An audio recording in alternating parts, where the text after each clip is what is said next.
getting a treaty of peace. He needed something, alayhi salatu wasalam. Spread it the way he would like to. He wasn't able to address the people of Arabia the way he wanted to. Because of the restrictions Quraysh was putting on anyone who accepted Islam or anyone who was considering Islam, and on Muslims themselves.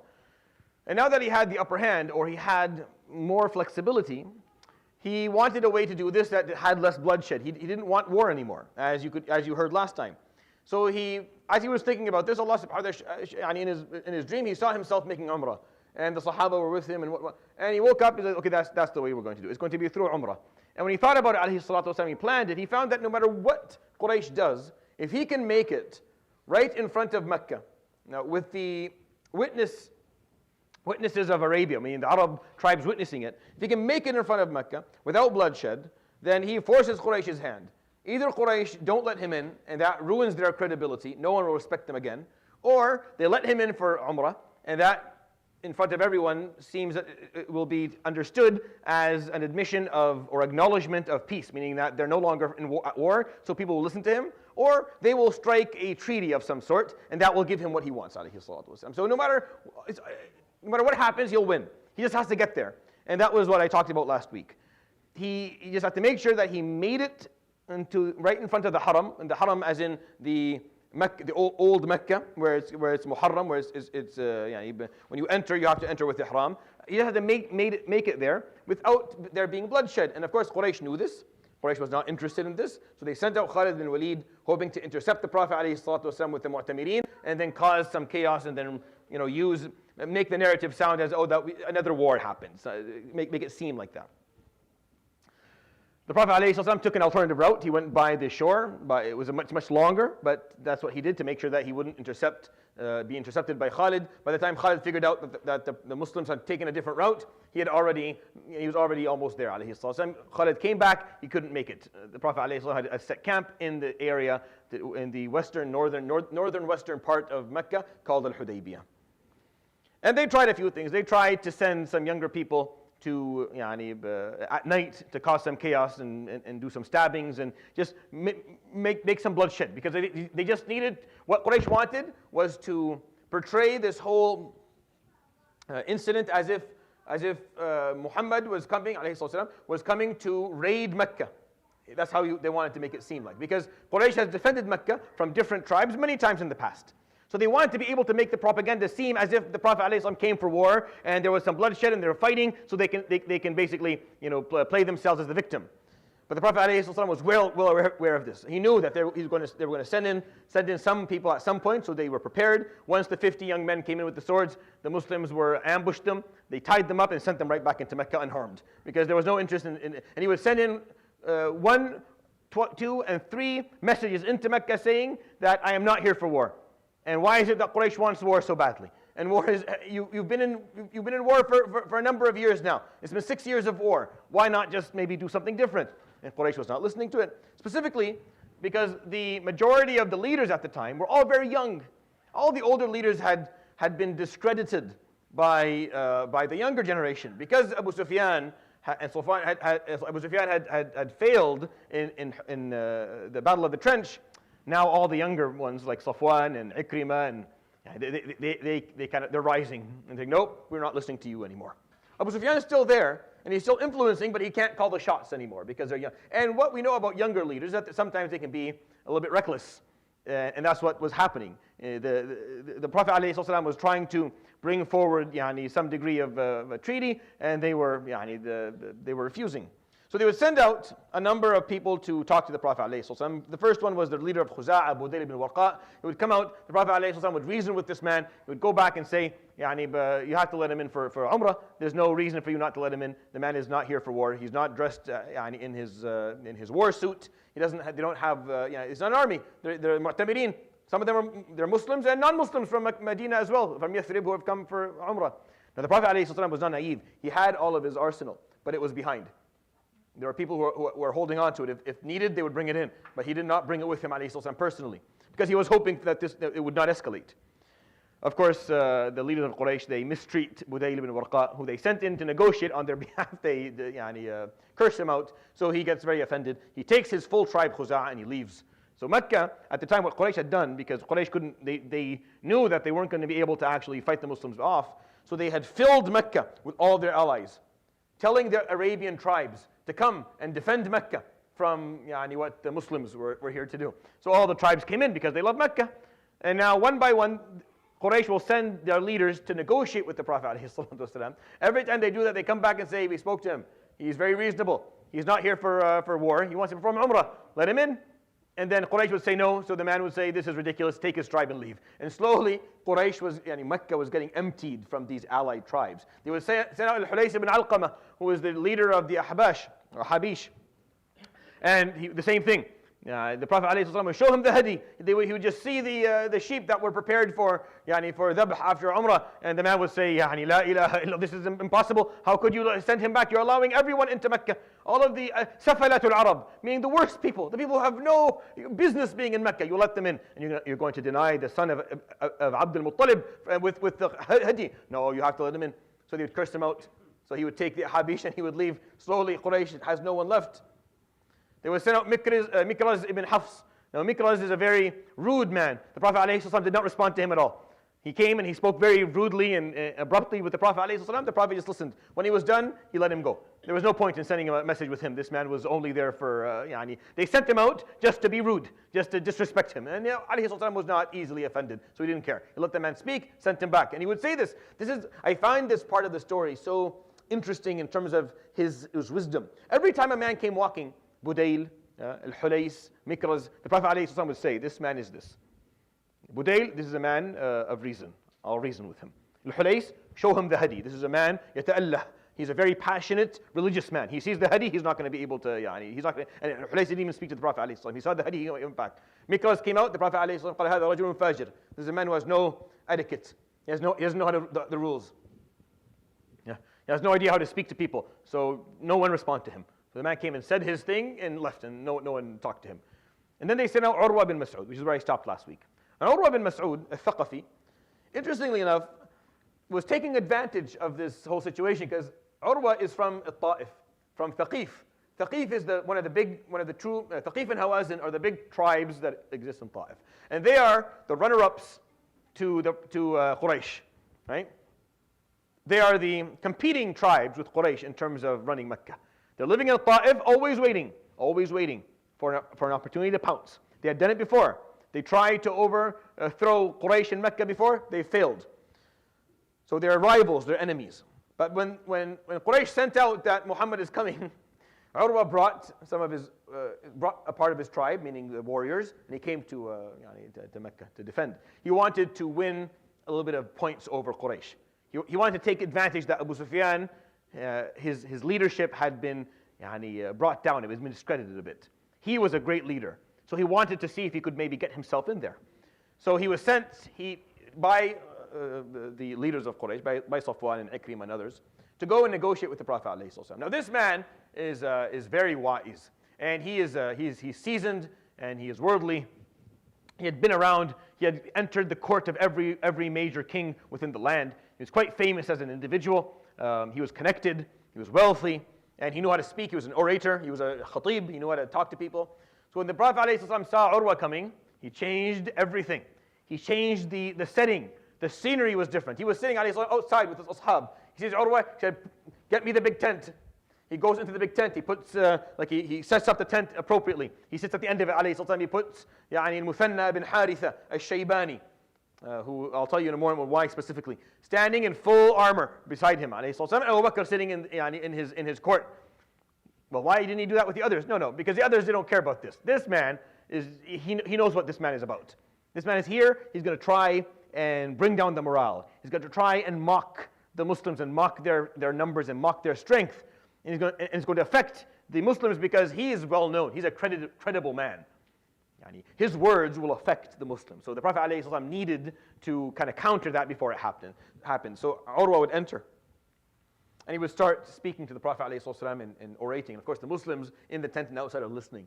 You know, say, Ma araka, and it's a long oration. I'm not going to go through the details of it. But amongst the important pieces, Ma araka, illa waqad jama'ta awbash an-nasi wa ri'a'ahum.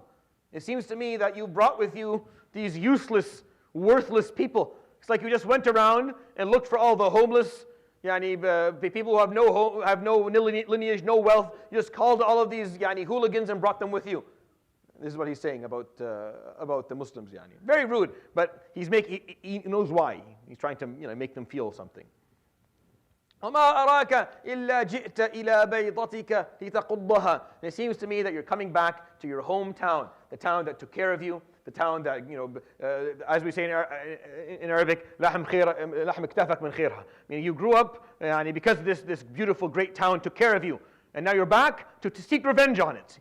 Almost to say, where's your loyalty? How dare you come back and harm your hometown? Even though the Prophet ﷺ is there for Umrah. But that's what he's saying. وَقَدْ لَبِسَتْ لَكَ الْعَرَبُ وَقُرَيْشٌ جُلُودَ النُّمُورِ. And indeed, Quraysh and the Arabs inside have prepared themselves for death. جُلُودَ النُّمُورِ jild is the skin, and nimr is a tiger, so the skins of tigers. So this is just a metaphor within Arabic to talk about that this person has prepared themselves to fight to the death. Like they're bringing out all of their aggression. وَسَيَفِرُّ هَؤُلَاءِ النَّاسِ عَنْكَ. And these people around you, these worthless people you brought with you, will all run away the moment this actually happens. Meaning you're naive, you're going to lose this. At the time, Urwa, as he was speaking, he was getting steps closer and closer to the Prophet ﷺ. And in the last two sentences in his oration, he actually held the lihya of the Prophet ﷺ. مَسَكَ لِحْيَتَهُ. The Prophet ﷺ had a full lihya. It was dark black. It was, by the time he passed away, they could count the number of white hairs that was in it, and it was a bit bigger. So Urwa had his hand on the Prophet ﷺ's lihya, which is not appropriate, as you can imagine. The Prophet ﷺ is sitting there, he's not saying anything, he's listening. So with his hand on the Prophet ﷺ's lihya, the man in armor hits his hand off. Your hand off the Prophet ﷺ. So Urwa gets offended. This is how I'm going to be treated as a messenger in your court by these people. فقال أتعرف الرجل? Do you know who this man is? فقال لا ما أعرفه. So Al-Muthanna takes off his helmet. Now Al-Muthanna is Urwa ibn Mas'ud's nephew. It's his nephew. So Urwa is walking in saying, all these people around you are worthless. The man standing behind the Prophet ﷺ is his nephew.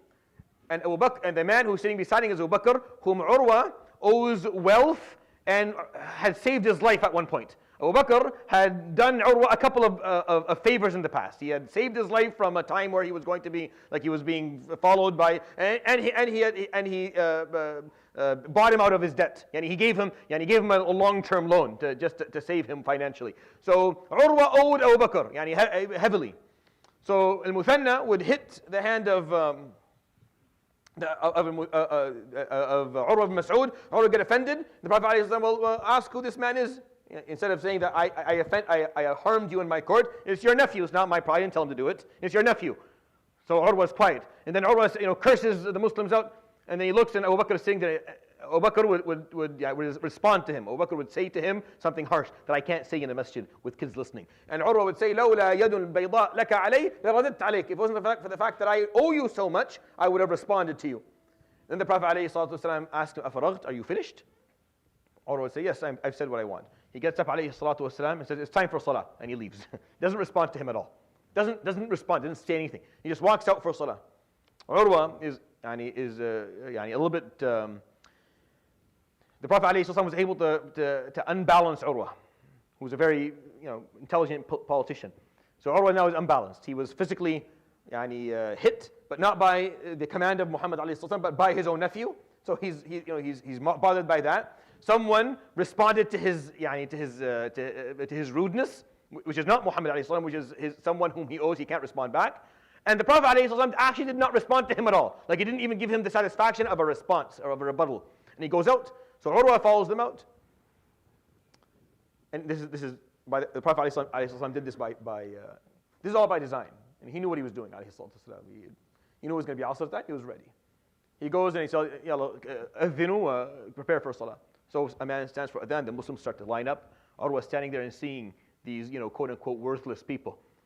These people who will run away from him. He watches them, with perfect precision, and amazing alignment and structure.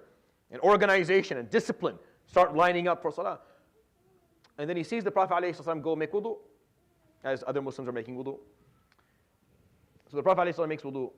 The Sahaba at that point in his life ﷺ would not let a drop of water drop off his hand or off him ﷺ to the ground.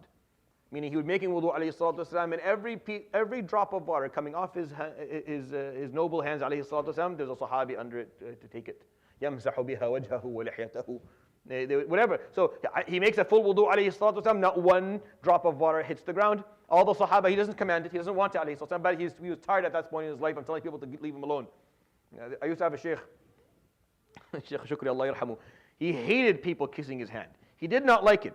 But at the end of his life, he absolutely gave up. Because every time he tried to pull his hand back, a strong man would hold his hand, and he had arthritis in his arm from trying to pull it back, and he couldn't do it anymore. Because he said him, and then people go down, he wants to pull his hand back, and now someone holds his hand, dislocates his shoulder, or dislocates his wrist. So he just said, fine, and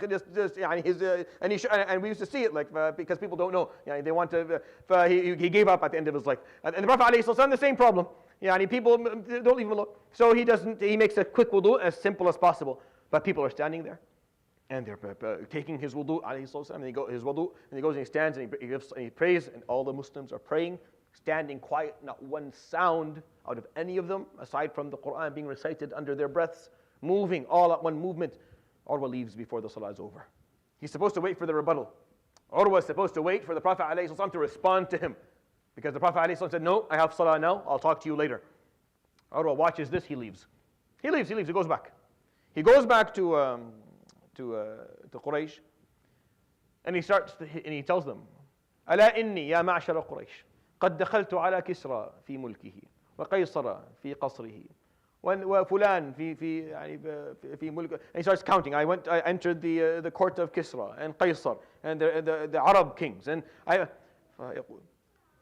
فوالله ما رأيت أحدا يعظم أحدا كتعظيم أصحاب محمد محمدا. I've never seen anyone love anyone as I saw the love of his followers for him, and the magnification. One narration says ما رأيت أحدا يحب أحدا, and one narration is تعظيم, meaning love or magnification. I haven't seen this before. قال والله قام لوضوئه أو لوضوئه فابتدره من الرجال 20. He goes for his wudu, 20 men come up. فوالله ما تلمس قطرة من الماء الأرض ولا تمخطه إلا ويتلقفه أحدهم فيمسح بها وجهه وصدره. Nothing. He puts water in his mouth, he spits it up. Someone's on there to pick it up and يمسح بها صدره. That's what the Sahaba are doing. Sallallahu alayhi wa sallam. This is how they loved him. And inshallah, if you were with him, you would have done the same with him, alayhi salatu wasalam. Take the barakah of anything that had any connection to him, alayhi salatu wasalam. But Urwa is seeing this. You see, he's seen kings, and he's seen the authority of kings, the strength of kings. But he had not seen this before. Because kings are usually feared. Usually a king is feared. People follow the king, listen to the king, they're loyal to the king, but out of fear, out of some degree. But this is different. Yes, people followed his command, alayhi salatu wasalam, but they absolutely loved him. They loved him more than they loved themselves. They treated him, alayhi salatu wasalam, as he should be treated, sallallahu alayhi wa sallam. People are there with the water, doing wudu for him, making sure none of that water, out of love. It's not something he commanded. It wasn't a sunnah, it wasn't a fard, it was nothing. It was just the barakah of the Prophet, alayhi salatu wasalam. Till this day, people have a hair from his lihya, alayhi salatu wasalam, or a piece of garment that they've inherited from their parents, for 1400 years. You can go see these things. There's 1400 years, there's still athar sharifa from the Prophet, alayhi salatu wasalam. Absolutely beautiful. If you love him, alayhi salam, they'll mean something to you. فيقول فإني والله ما أرى لكم عليه قوة. I don't think you have a chance with him. وإنه ما أتى للحرب. He's not here for war. I saw it. They're not armed. أتى للعمرة فخلوا بينه وبين الحرم. He came for Umrah. Open up the route between him and the Haram. Let him do his Umrah and leave. That's my advice to you. So they discredit Urwa bin Mas'ud as well, and they kick him out. So Urwa takes his troops and leaves. Now there's almost no one left in Mecca. Mecca is almost empty. It's just Quraysh And they've lost all of their allies every time an ally tells them, because anyone who goes, but this is his wisdom, he knows what works with people. There's no point in trying to reason with Urwa. Urwa is someone who's seen kings. Urwa is taken by authority. Urwa is impressed by organization, discipline, and authority, because he's seen it. And that's what he is here to say, that you have no authority, and these people have no discipline. So he showed them, alayhi salatu wasalam, no discipline, no authority, watch. Tell me, is this disciplined enough for you? Enough authority for you? Enough organization for you? Ala qalbi rajulin wahid. They all have the heart of one man. They're all here to do one thing. So Urwa, that's why he didn't wait for the rebuttal, because he got the rebuttal. He understood. He was a wise man. He understood. He got his response from the Prophet ﷺ practically instead of being verbal. They try aggression, as I explained to you. They send those 50 men in to try and stab at night, and the Muslims, they capture all 50 of them, tie them up, send them back in again. The Prophet ﷺ is insisting that we are not here to fight, and we will not let you make this a war. We're going to do this differently. But after he does that, ﷺ, he takes an initiative. So he tells Umar al-Khattab, take my naqa, take al-Qaswa, and go in to the haram and negotiate with them. You're well known. Umar was one of the diplomats, he was one of Quraysh's diplomats. Meaning if Quraysh wanted to convey a message or negotiate with a different tribe, Umar al-Khattab was the man. This is before Islam. For years, this was his job. So he was well connected within the political realm of Quraysh. And all the leaders of Quraysh at that point were the peers of Umar ibn Khattab, meaning they grew up together and they worked in the politics of Quraysh together. So he knows them well, and they know him well. So the Prophet ﷺ in his mind, like, you should go in and negotiate with your peers because they know you. But this is the beauty of how he functioned, alayhi salatu wasalam, and how the Sahaba did. So Umar ibn Khattab said, Ya Rasulullah, ma adunnu anni dhaka ar-rajul. I don't think I'm the right person for this. فقال ولما? And why is that? فقال ليس في لي من بني عدي من يحميني. There's no one in Quraysh from my tribe to actually protect me. And I have a small tribe anyways. Banu Adi are not a strong tribe. وإن بيني وبينهم من المشاحة ومن العداوة ما تعلم. There's too much animosity between me and them.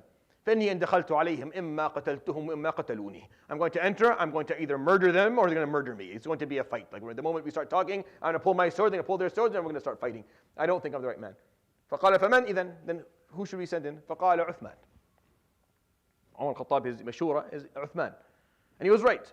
Sayyidina Uthman was how do I put this? Sayyidina Uthman was just loved by everybody. No one had a beef with Sayyidina Uthman all throughout his life, at all. No one did. He's just one of those people. They're rare, but you'll run into them. Someone who's just agreeable, easygoing, loving. Even as Muslim, he was never harmed really. He didn't have to go through a lot of the oppression and persecution that, even though he went to Habasha, right? Even though he didn't need to. He didn't need to go to Habasha. He was never oppressed. But he went because the Prophet ﷺ told him to. He's married to the Prophet ﷺ's daughter. And not because it's not that he's not harmed because he's the Prophet ﷺ's son-in-law. No, it's because Uthman is just from a family of that sort. And he is from, and his character, his nature throughout his life was just of that, that was his type. He was just very easygoing. And he was a similar age to Sayyidina al-Khattab. Al-Khattab knows him well. It's like, no, he's the right guy. They wouldn't kill him. And they wouldn't harm him. And they'll listen to him. Like if he speaks, they'll at least listen to him. So send him instead. So he asked Sayyidina Uthman. Uthman says, of course, Ya Rasulullah, I'll go. So he gets on the Prophet ﷺ's naqa and he goes into Mecca. Mecca, they see Uthman coming, they actually greet him. Immediately there's 3 or 4 people offering him their jiwar. Jiwar is where you say, Fulan is under my protection. No one touches him. So 3 or 4 people already offering protection. Umar al-Khattab was saying, if I go in, no one's going to offer me their protection. And no one likes me there right now. Like I'm at war with, I've been at their necks for so long, it's not going to work. And again, you see, the Prophet ﷺ was a dynamic and practical character, ﷺ. Meaning he thought something would work, and if he was offered an opinion, this wasn't wahi. Jibreel didn't say, choose Umar. No, this is him, ﷺ, trying to figure out what's the right thing to do. When he's offered a different narrative, he takes it. He took it, ﷺ. He didn't say, no, I am Rasulullah. What do you know? Are you afraid? Are you a coward? No, none of that stuff. He listened to it. It made more sense. He sent, of course, Umar al-Khattab is not afraid. He's not afraid. If you know Umar al-Khattab, you know that's not what it's not his character. Uthman goes in. They greet him. They say, okay, let's take you to get washed up and get rested so we can talk. And they say, but first, go and perform your tawaf. Whenever you enter Mecca, the sunnah is to do tawaf حول al-Kaaba. And Uthman's eye, as he was entering Mecca, giving salams to all these people, his eye was on the Kaaba. Every few seconds you could see him looking at the Baytullah al-Haram. He hadn't been there for a number of years, right? He missed it. And for the whole story of Islam, Sayyidina Uthman wasn't there for a very long time. He was in Habasha for a number of years, then he was early hijrah to Medina. He never came. So he missed his home. So he's giving salams to all these people who are greeting him, even though there's a bit of a history there. But he had a good relationship, so he's greeting everyone. But between every two people, he gives salams. So he's looking at the Kaaba. فقالوا اذهب فطوف بالكعبة فقال لا والله ما يكون لي أن أطوف بالكعبة حتى يطوف بها رسول الله. I would never do tawaf until the Prophet ﷺ, Muhammad does tawaf. I would never do that. And then he would start negotiating with them and talking to them. We don't know exactly how this happened. I don't know if Quraysh did this or I don't know how it happened. But what happened was somehow a rumor surfaced out of Mecca that Quraysh had murdered Uthman radiallahu anhu. That's what came out. And it made its way to the Muslim camp. The intelligence agency of the Prophet ﷺ, the Uyun, that's what the reports are saying. The reports are saying they murdered Uthman.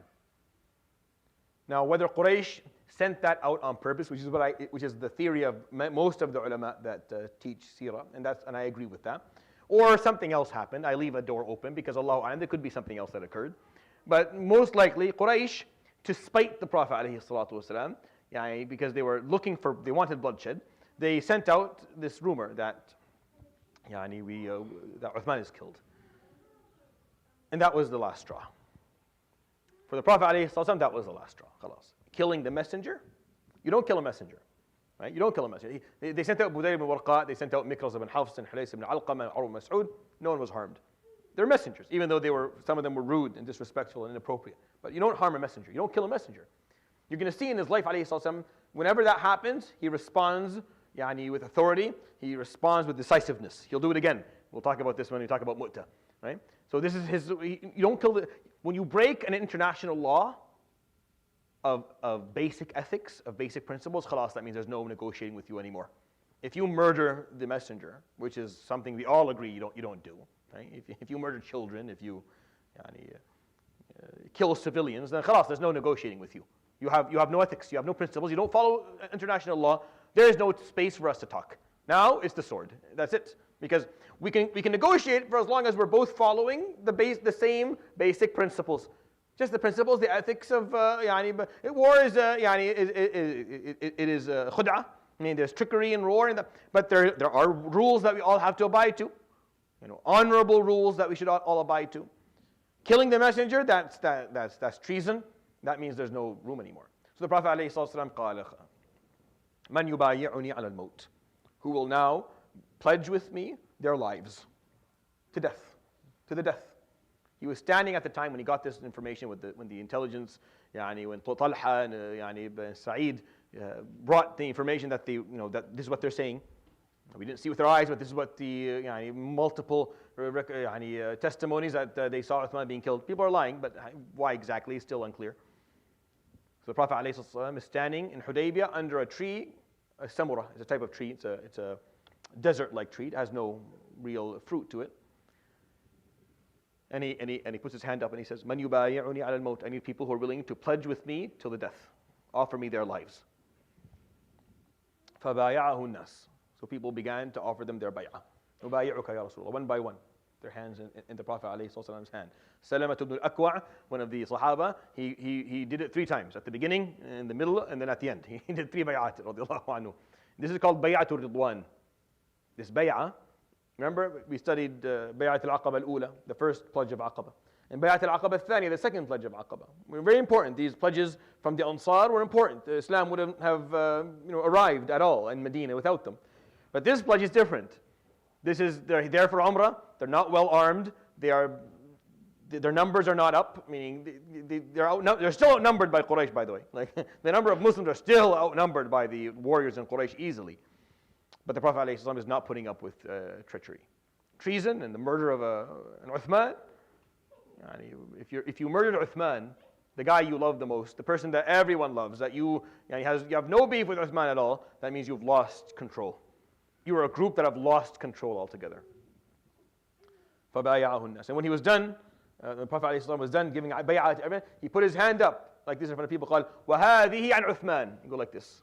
And I'm going to perform the bay'ah on behalf of Uthman. He's not here right now. He probably shaheed. So he's with us and he's doing the bay'ah with us. When they do that, when they actually do that, and Quraysh sees it and hears it, they panic. They panic big time. They panic, they get scared, physically scared. So they gather quickly.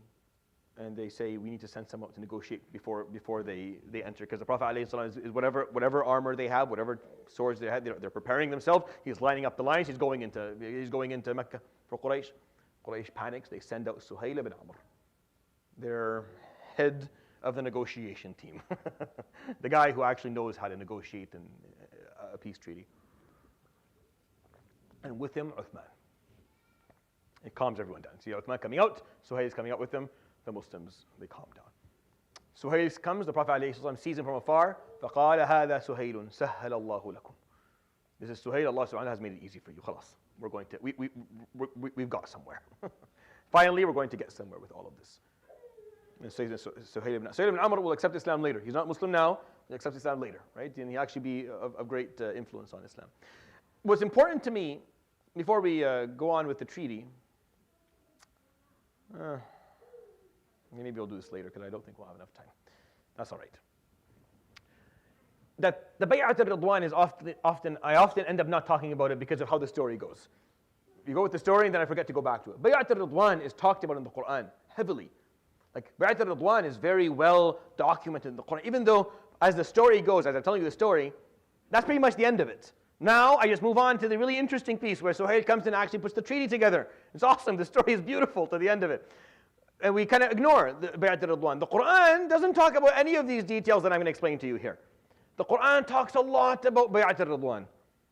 When the men and women with him, ﷺ, coming for Umrah, offered their lives. Said, yes, okay, we're most likely going to fight and die because we are outnumbered and we're not well armed.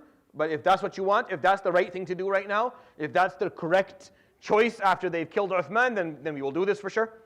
And then the words in the Quran, إِنَّ الَّذِينَ يُبَايِعُونَكَ إِنَّمَا يُبَايِعُونَ اللَّهِ.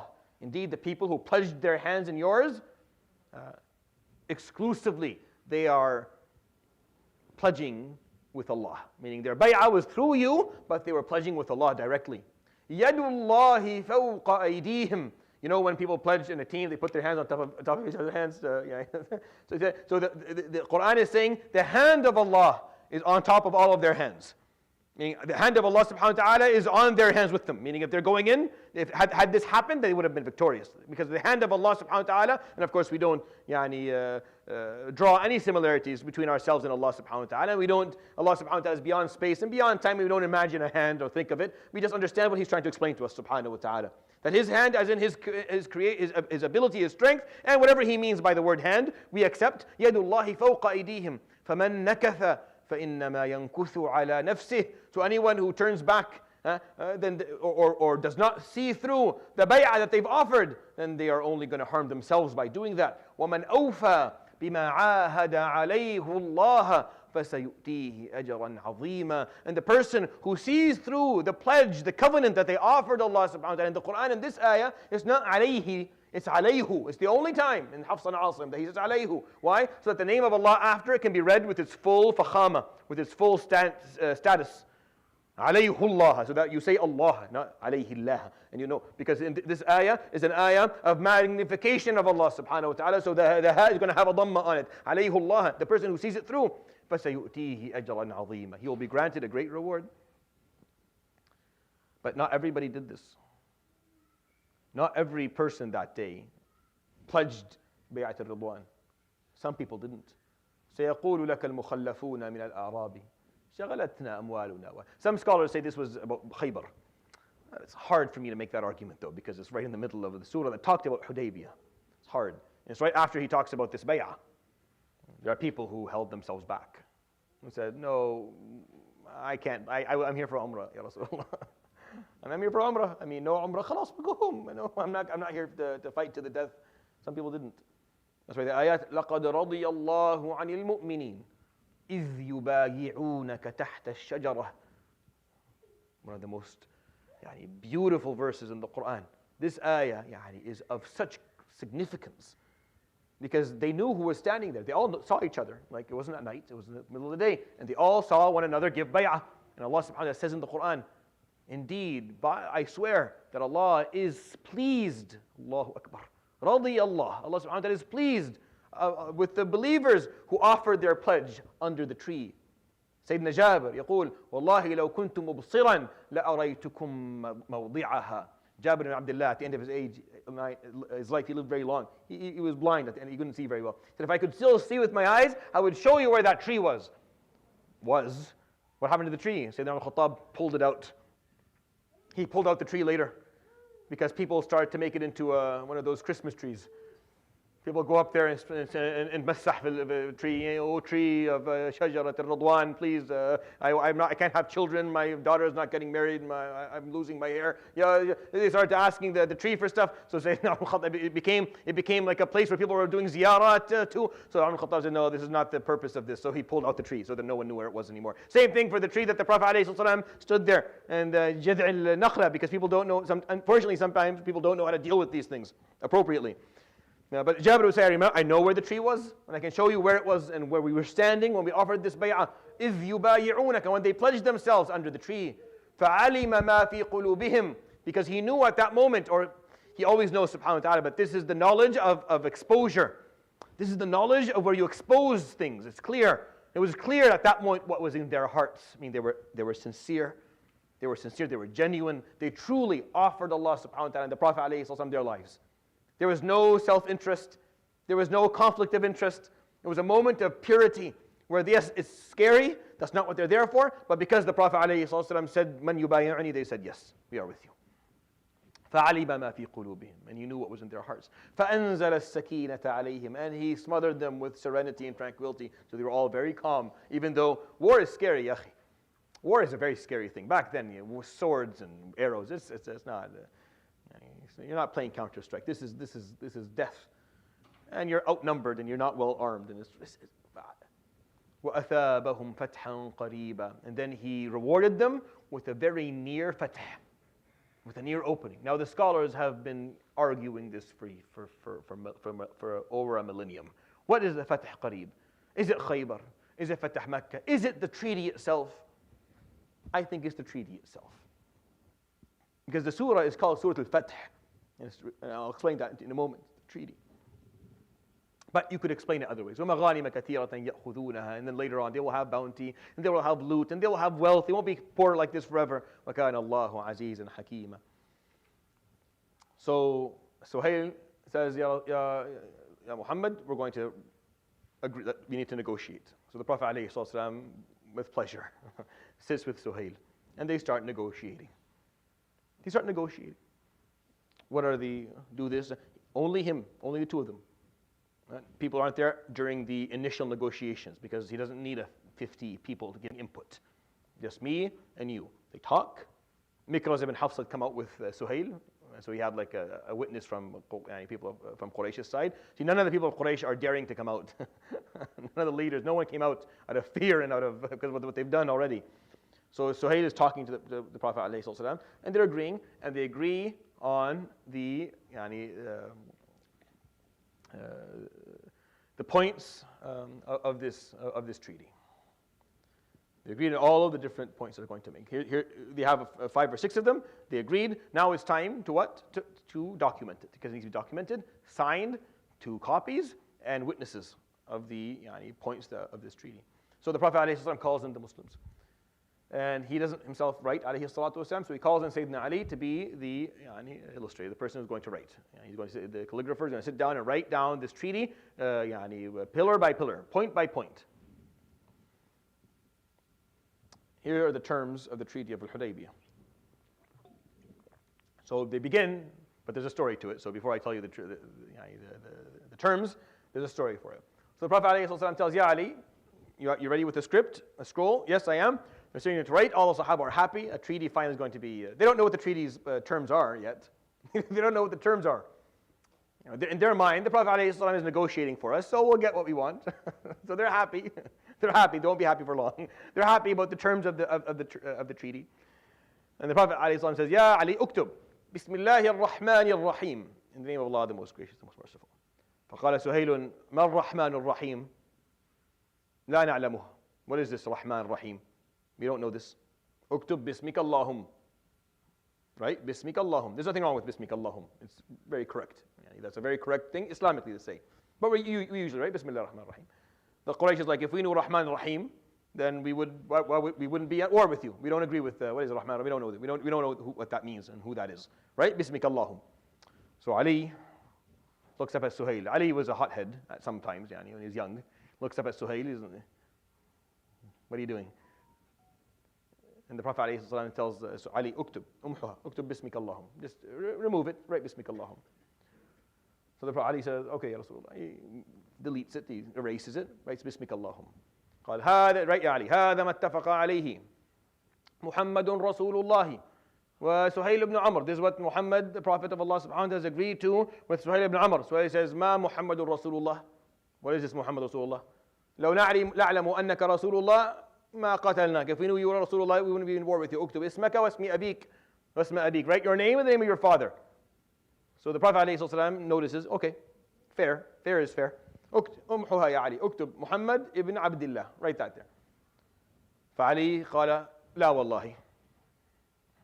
I ain't doing it. It's Muhammad Rasulullah. He doesn't want it, he can go back to Mecca. And the Prophet ﷺ قال يا علي أمحها. Just delete it. Put Muhammad ibn Abdullah. That's fair for them. قال ما أنا بماحيها. I'm not deleting it. I'm not erasing it. If he doesn't like it, قال دلني عليه. So he asked him, where is Muhammad? Where does it say Rasulullah? So one of the Sahaba say, right there, Rasulullah. So the Prophet, he deletes it himself. عليه الصلاة والسلام. اكتب Muhammad, write Muhammad ibn Abdullah. So Ali writes Muhammad ibn Abdullah. Now they were maybe 100% happy. Now their happy has gone to 70%. They're not as happy anymore because of just at the beginning, he's been quite rude. They're not very happy. But it's not even halfway done. Now they start with the terms of the treaty. The first term,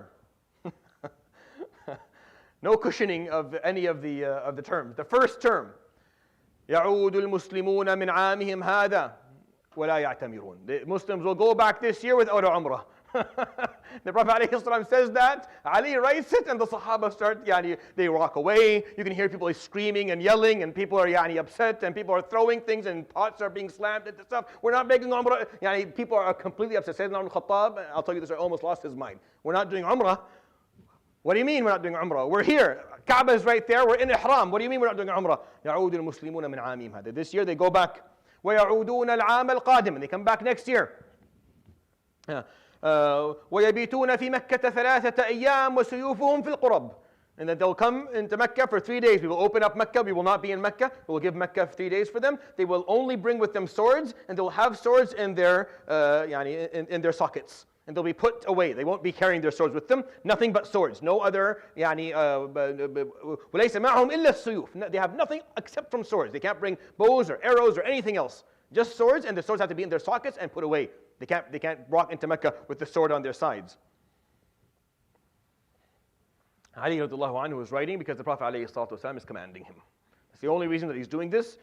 This is not by any means what they were thinking was going to happen. They do not want, this is already for them a deal breaker. This story, the reason I'm telling it to you like this, I want you to be in the same emotional status that the Sahaba were in. Right? So you can notice how much of a visionary he was, alayhi salatu wasalam.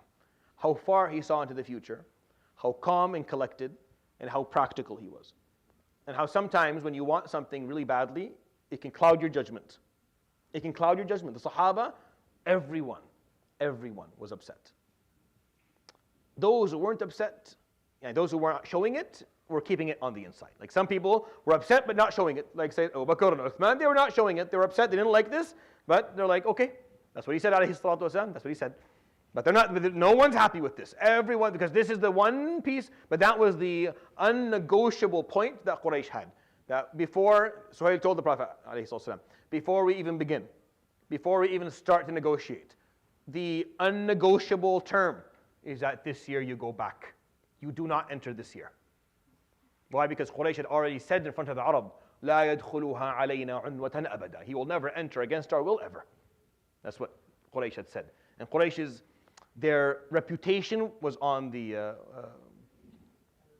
yeah, it was their reputation. They had to hold on to it. So nope, you can't come in. Now the Prophet ﷺ doesn't care about that. He's actually happy that they put their reputation on this, because now they're weak. Because all they care for is that you just go back this year. For him, it doesn't make a difference. He'll go back this year. He'll come back next year. It's no problem. He wants something else. That they, because of their emotional status, like the Sahaba are emotional, but also the people in Quraysh, the Quraysh leaders are even more emotional. If they had any brains at all, they would have done this differently. There's a better way to do this. Like now that we've seen what happened, you can easily tell Quraysh, you could have done this better. You could have got something more out of this. But Quraysh was so emotional that their issue was, he cannot enter Mecca openly against our will. He cannot. Their reputation was on the line now. They had to stick to that. So the Prophet ﷺ, knowing that, he has now the upper hand. If you have something that you need and I have it, who's stronger? Right? If I have it and you need it, even if you're bigger, more muscles, and I'm smaller and scrawnier, I'm stronger because you need me. Alayhi salatu wasalam doesn't have to do Umrah this year. Or next year, for that matter. Doesn't matter. It's Umrah, you can do it later. My mushkila. But now they need him to go back. They need him to go back. So he's going to use that. All right. He's going to be a generous negotiator. Hadr. You want me to go back? I will go back. But now Suhail will offer the Prophet ﷺ what he wants. Not yet. Suhail is a hard negotiator. So the third one. So you can see up there. So, you can't see. Why is it like that?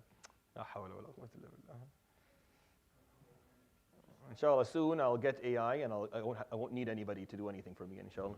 I will replace all of my tech people with AI, inshallah. Fire all of them, inshallah. So the first one, the Muslims would return to Medina without performing Umrah. Number two, they would come for Umrah the following year and would stay in Mecca for three days. And number three, they shall not be bearing arms except the sword. Number four, they would not take any Muslim living in Mecca to Medina, would not stop any Muslim from staying in Mecca. So the first thing is that any Muslim who's living in Mecca, who has been oppressed for the last 6 years plus 13, 19 years, you can't take him with you. You can't take him with you to Medina back. They have to stay there. And if any Muslim comes into Mecca and wants to stay, wants to leave Islam and stay, you have to leave him there. Okay. Right? Hadr. Now the Muslims are not happy with that either. That's not fair. If the Muslim that's coming with us can stay, then why can't I take the Muslim who wants to leave with me? It's not fair. But the Prophet ﷺ is fine, no problem. He's being a generous negotiator. Why? Because he's in it for the long haul. Because he's smart and he knows what he wants. Because he knows the difference between short-term emotional gain and actual gain. Like an actual fatah. Something that will change history. This is your reputation. You don't want to look bad. Fine, I'll give it to you. I'm going to take something that's going to change the face of the earth. I'm going to take one thing that will change history forever. Number 5, if any Meccan Muslim went to Medina, the Muslims returned him to Mecca. If any Muslim from Medina went to Mecca, he would not be returned to Medina. So if a person from Mecca breaks loose, runs over to Medina to be protected, the Prophet ﷺ has to give him back. But if any Muslim runs out of Medina to Mecca, he stays. They don't have to give him back. And now Umar al-Khattab literally loses it. He walks out. He was in their meeting. He's always standing there with the Prophet ﷺ, Abu Bakr, always. But at that moment, he left. He walked out. He walked out, and Abu Bakr walks out behind him because he can see Umar is he's boiling for his ears. There's smoke coming out of his ears. He's boiling in the face. He's losing his mind. Like, why are we doing this again? Why are we accepting? What is this? How is this fair? How is this fair or just? Sallallahu ala Muhammad sallallahu alayhi wa sallam. This example of Hudaybiyah is timeless, wallah. It's a timeless example to learn how to have a long-term vision, how to give up your ego, how to focus on what actually matters. the Muslims were getting a little bit emotional. You could tell, yeah, they're passionate, they're emotional, they're upset. They've been oppressed for a long time. This does not seem to be, so far, a fair treaty in any way. Yeah, we're coming back next year for 3 days, but we don't want to come back next year. We want to be there this year. We're here for Umrah, we have the Hadi. We're here for Umrah. No one gets sent back from Umrah. No one. No one in the history of Arabia was sent back from Umrah except them. They are the only group, historically, before Islam and in Islam, that were sent back. Of course, it happened later on, in modern day, but back then, that you would come to Mecca and they would not allow you in for Umrah. So it was a one-time thing, right? The kuffar would neither attack Muslims. Okay, so now you come to number 6 and number 7. What he was looking for, alayhi salatu wasalam. Fine. You want us not to go this week? We'll go back this year. And next year, 3 days, nothing but swords, khalas, whatever. 3 days, nothing but swords, as you wish. And if someone wants to stay here, they can stay, and no, you can't take anyone, khalas, whatever, as you wish. And if someone comes to you, you send them back to us, and if someone comes to us, we don't send them back. He's like, well, the guy who leaves me to go to you guys, I don't want him back. I don't want a munafiq. Keep him. Why would I want him back? Why would you want a munafiq back again? If the person left you to go be with the kuffar, I don't need him. Keep him. The people who want to come to me, Allah subhanahu wa ta'ala will find a way out eventually. So he's like, fine, all that, take it all. What does he get out of it, alayhi salatu wasalam? The kuffar would neither attack Muslims nor help others against them, but would remain neutral in case of Muslims fighting a third party. Meaning Quraysh would no longer engage in warfare with Muslims, would not help people in warfare, and would not harm anyone who has a caravan as Muslim. Like Muslims going back and forth in the land will be safe for them. La ighlala, there will not be, you won't be capturing or kidnapping or murdering anyone. Number 7, all the Arab tribes shall be free to enter the alliance of whichever party they want. So if a tribe wants to be an ally with the Muslims, they can be. And if a tribe wants to be an ally with Quraysh, they can be. So Khuza'a said, we are allies of Muhammad alayhi salatu wasalam. And Banu Bakr said, we're allies of Quraysh. Now, so far you're like, well, what did he get out of this? Here's the point. Maybe you've noticed, maybe you didn't notice. The point is right now, Quraysh made a peace treaty with another country. Up to this moment, Yathrib, Medina, was not seen as a country. The Muslims were not seen as a nation. Their narrative was a couple of hooligan terrorists in Yathrib causing harm. That was their narrative. That's what they got people to see the Prophet ﷺ, the Muslims with them. Now, Quraysh has acknowledged there's a country. Quraysh now, unknowingly, it's almost like they didn't see it. You know who left Mecca the day this happened? Who left Mecca, never came back again, said, I'm out. Amr ibn al-As. Amr ibn al-As didn't accept Islam. He heard about the treaty, and he gathered his family, packed his stuff, and left Mecca. And they said, where are you going? God, it's over. He won.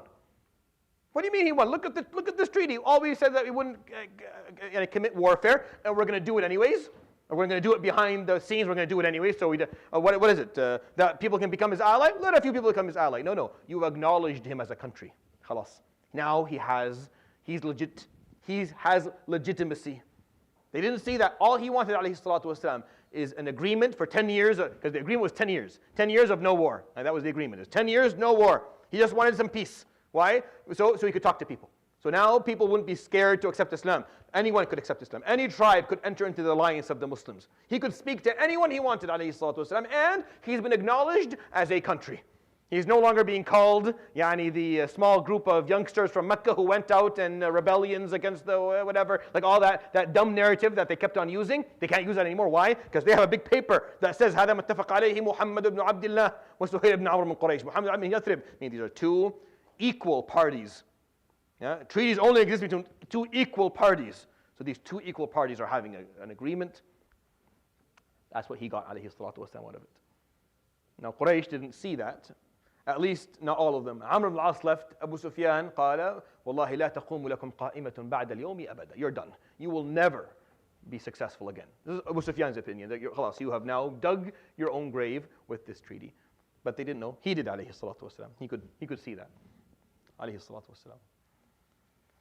In the midst of this, the story is absolutely in the middle of it, as they're writing this treaty, as they're writing the piece that says, Any Muslim that leaves Mecca and asks to be protected in Medina has to be sent back. A Muslim from Mecca comes to ask to be protected by the Muslim. As this is writing it happens. Subhanallah. The man who came saying, Ya Rasulullah, Ya Muslimin, anqiduni, save me from these oppressors in Mecca. His name is Abu Jandal. Do you know who Abu Jandal is? Abu Jandal is the son of Suhail ibn Amr, the guy who was writing the treaty. Just to make this story absolutely unbelievable had it not happened the way it did. Like, had it not happened this way. Abu Jandal is coming, Ya Rasulullah, anqidhni. And the Prophet ﷺ is like, we just signed it.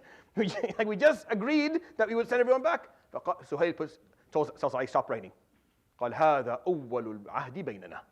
This is the first time, this is the first moment, opportunity where you will follow the treaty that we agreed to. You'll see through the treaty. What did we agree? Any Muslim who comes to you, you send him back. See it through now. Before we finish writing, I'm not going to write this, because if you don't do it, that means this thing is not writing. I need it now. You need to send him back. So the Prophet ﷺ tells Abu Jandal, إننا على العهد. We can't break our word. ويجعل الله لك مخرجا. Inshallah, Allah will grant you strength. Ya Rasulullah, أتردني إليهم? You're going to send me back to them? يفتنونني في ديني. They're going to torture me until I leave my deen. And the Prophet ﷺ becomes emotional. This moved him. This hurt him. So he looks to Suhail ibn Amr. فقال يا سهيل خليه لي. Grant him to me as an act of generosity. A favor that you have upon me. Like, do this, leave him to me. It's his son.